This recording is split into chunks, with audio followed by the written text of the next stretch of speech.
روایات میں آتا ہے کہ جو شخص اپنی نظر کی حفاظت نہیں کرتا، جو شخص بد نظری کرتا ہے، اپنی نظر کو غلط استعمال کرتا ہے، اللہ رب العزت موت کے وقت اس کو کلمے سے محروم کر دیتے ہیں، ایمان سے محروم کر دیتے ہیں۔ پیر ذوالفقار صاحب نقشبندی رحمۃ اللہ علیہ فرما رہے تھے، میں نے اپنے شیخ اور مربی سے پوچھا کہ نظر اتنا بڑا گناہ ہے کہ انسان کو موت کے وقت کلمہ نصیب نہیں ہوتا؟ میرے فرمائے دو واقعات تھے، ان میں سے ایک واقعہ یہ ہے، حضرت جنید بغدادی رحمہ اللہ تعالیٰ کے ساتھ ایک نوجوان جا رہا تھا اور حافظ قرآن بھی تھا اور نیک شخص بھی تھا، اور اس کے ساتھ ساتھ ابن جوزی رحمہ اللہ تعالیٰ نے ایک اور واقعہ لکھا ہے، فرماتے ہیں ایک نوجوان شخص تھا، وہ مینار کے اوپر چڑھا، پرانے زمانے میں مینار پہ چڑھ کے اذان دی جاتی تھی، مینار پہ چڑھا اذان دینے کے لیے، ایک حسین لڑکی پر اس نوجوان کی نظر پڑی اور بد نظری ہو گئی۔ آپ نحمدہ و نصلی علی رسول الکریم، اما بعد، اعوذ باللہ من الشیطان الرجیم، بسم اللہ الرحمن الرحیم۔ قال اللہ تبارک و تعالی فی کلام المجید والفرقان الحمید، قل للمؤمنین یغضوا من ابصارهم ویحفظوا فروجهم، او کما قال اللہ تبارک و تعالی۔ میرے محترم دوستو، نظر ایک ایسی چیز ہے جو انسان کی قسمت بدل بھی سکتی ہے اور انسان کو برباد بھی کر سکتی ہے۔ روایات میں آتا ہے کہ جو شخص اپنی نظر کی حفاظت نہیں کرتا، جو شخص بد نظری کرتا ہے، اپنی نظر کو غلط استعمال کرتا ہے، اللہ رب العزت موت کے وقت اس کو کلمے سے محروم کر دیتے ہیں، ایمان سے محروم کر دیتے ہیں۔ پیر ذوالفقار صاحب نقشبندی رحمۃ اللہ علیہ فرما رہے تھے، میں نے اپنے شیخ اور مربی سے پوچھا کہ نظر اتنا بڑا گناہ ہے کہ انسان کو موت کے وقت کلمہ نصیب نہیں ہوتا؟ وہ فرما رہے تھے میرے ذہن میں دو واقعات تھے،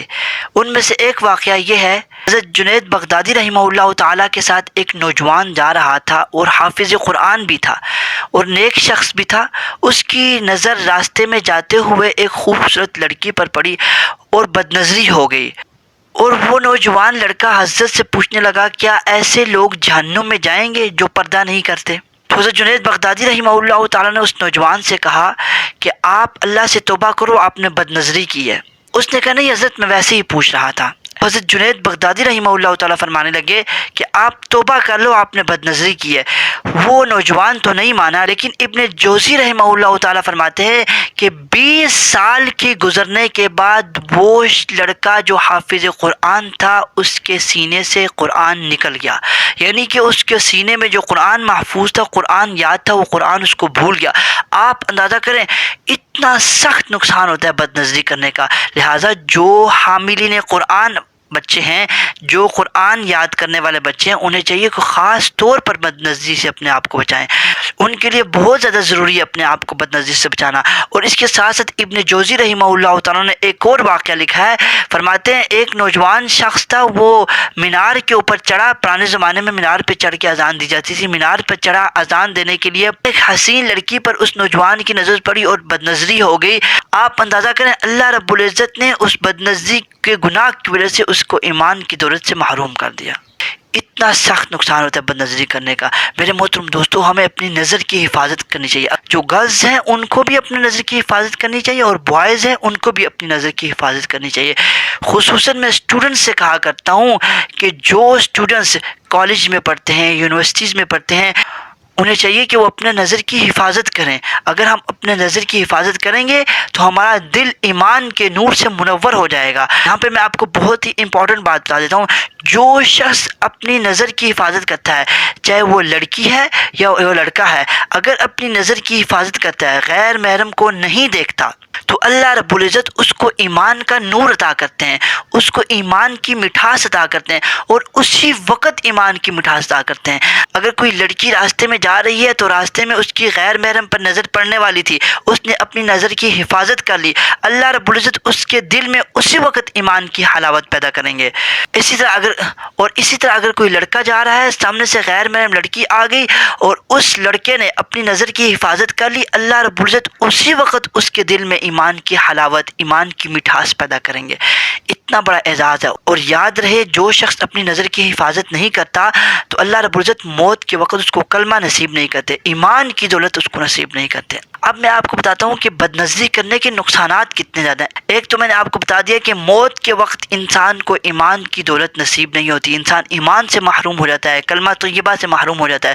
اور دوسرا نقصان یہ ہوتا ہے، انسان کا دل سیاہ ہو جاتا ہے، انسان کے دل سے نور ختم ہو جاتا ہے۔ حدیث میں آتا ہے رسول اللہ صلی اللہ علیہ وسلم نے ارشاد فرمایا جب انسان کوئی بھی گناہ کرتا ہے تو انسان کے دل کے اوپر ایک سیاہ نقطہ لگ جاتا ہے، اور مفسرین فرماتے ہیں نظر کا گناہ بہت بڑا گناہ ہے۔ انسان جب بد نظری کرتا ہے ڈائریکٹلی انسان کے دل کے اوپر اس کا اثر ہوتا ہے اور انسان کے دل پر سیاہ نقطہ لگ جاتا ہے۔ تو حدیث میں حضور صلی اللہ علیہ وسلم نے ارشاد فرمایا اور جب انسان گناہ کرتا رہتا ہے تو انسان کے دل کے اوپر سیاہ نقطے لگتے رہتے یہاں تک کہ انسان کا دل سیاہ ہو جاتا ہے، انسان کا دل سیاہ ہو جاتا ہے۔ اتنا بڑا نقصان ہوتا ہے۔ اور پھر جب انسان کا دل سیاہ ہو جاتا ہے انسان کو ایمان کی باتیں، نیک باتیں انسان کو اچھی نہیں لگتی، بری باتیں انسان کو اچھی لگنا شروع ہو جاتی ہیں، انسان کا نماز میں دل نہیں لگتا، اور انسان کا ذکر میں دل نہیں لگتا، انسان کا قرآن پڑھنے میں دل نہیں لگتا۔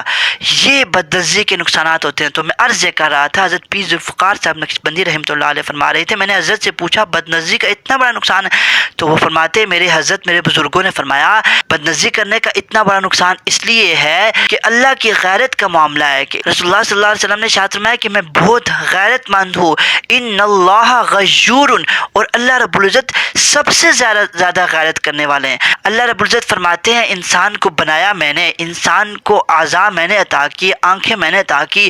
چھ جائی کہ انسان ان آنکھوں کے ذریعے میری فرما برداری کرے اور میری نافرمانی کرنا شروع کر دیتا ہے۔